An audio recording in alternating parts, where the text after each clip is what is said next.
One of the drills executed prior to September 11th was called Amalgam Virgo. It was conducted in the beginning of June 2001 and simulated a series of successful terrorist attacks. Its purpose was to focus on unconventional threats like the hijacking of a commercial airliner, which would be crashed into the capital. And guess who was on the proposal's cover? Osama bin Laden. The second part of the exercise, which was planned before 9/11 but not executed until 2002, involved 2 Delta planes with actual pilots on the flight deck. FBI agents hijacked the planes and diverted them to secure locations. The FBI claims it has no records regarding this exercise. In fact, multiple war games were underway on 9/11 itself. September 11th was day 2 of Vigilant Guardian, an exercise staged by the Joint Chiefs of Staff and NORAD, which simulated hijacked planes in the northeastern United States. It did so by placing inputs onto the screens of military controllers at the Northeast Air Defense Sector in Rome, New York, known as NEADS.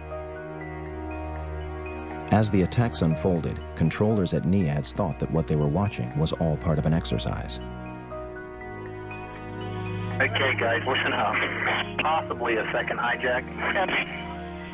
Looking for a squawk, and I don't see it. We have smart terrorists today. They're not giving them a chance to squawk.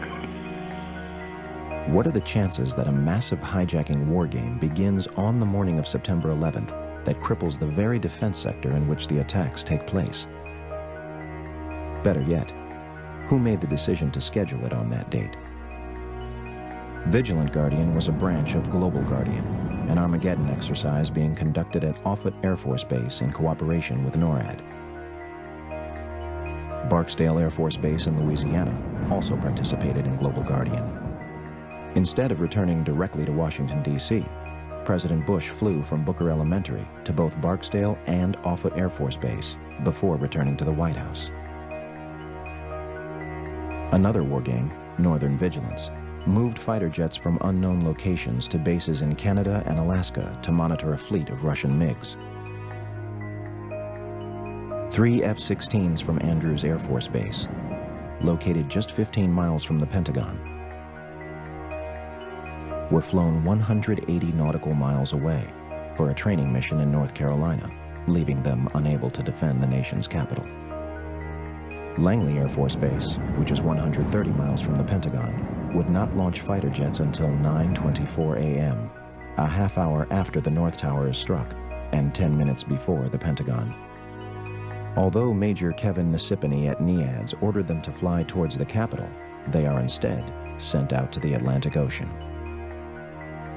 When the Pentagon is hit at 9:37, they are 150 miles away, further than when they had started. To top it all off, the National Reconnaissance Office in Virginia, which monitors and controls the nation's satellites, began a drill at 8:45, conducted by a team from the CIA, in which a plane crashes into their headquarters. There are a number of other war games that have yet to be fully disclosed.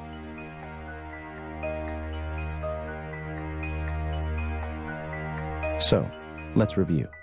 On the morning of 9/11, the United States military is conducting war games in which fighter jets are flown out of the country, planes are crashed into buildings, and hijacked planes go in and out of radar, leaving military controllers confused regarding whether the events were real or an exercise.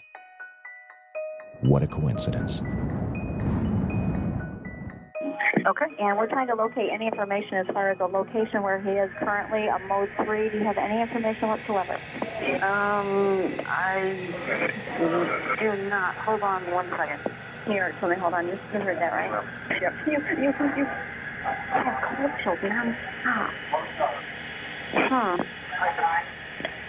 Come on, New York. Out of 188 seats, 64 would be filled. In fact, all 4 planes involved in 9/11 would be at approximately 30% capacity.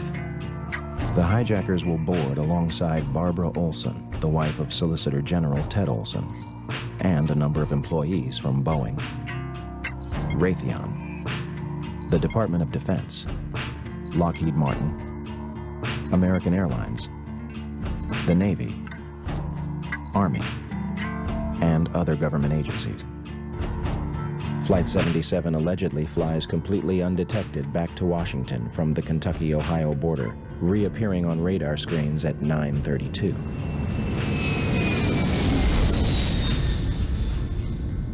Had Hani Hanjour wanted to inflict maximum damage, all he had to do was nose down into the roof of the Pentagon. Instead, he begins a complicated 330-degree turn, dropping 7,000 feet and exposing himself for an extra 3 minutes while executing a maneuver described by experienced pilots as nearly impossible. In essence, an amateur pilot who was unable to control a Cessna in August 2001 executed this nearly impossible maneuver in a 757 with skilled precision a month later. The 757 allegedly descends over a Sheraton Hotel, Navy Annex, and Citgo gas station before crossing Washington Boulevard. 5 light poles are struck and knocked out of the ground. 1 reportedly strikes a taxi. Flight 77 manages to hit the only section which was reinforced to withstand a terrorist attack.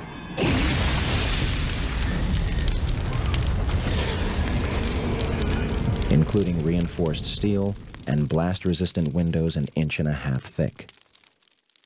Norman Mineta was Secretary of Transportation from 2001 to 2006.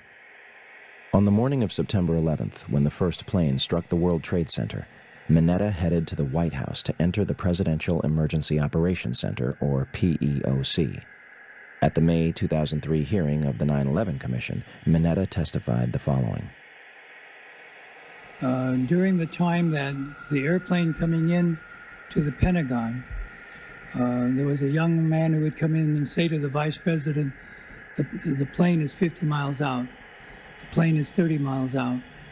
And when it got down to the plane is 10 miles out, the young man also said to the Vice President, do the orders still stand? And the Vice President turned and whipped his neck around and said, of course the orders still stand.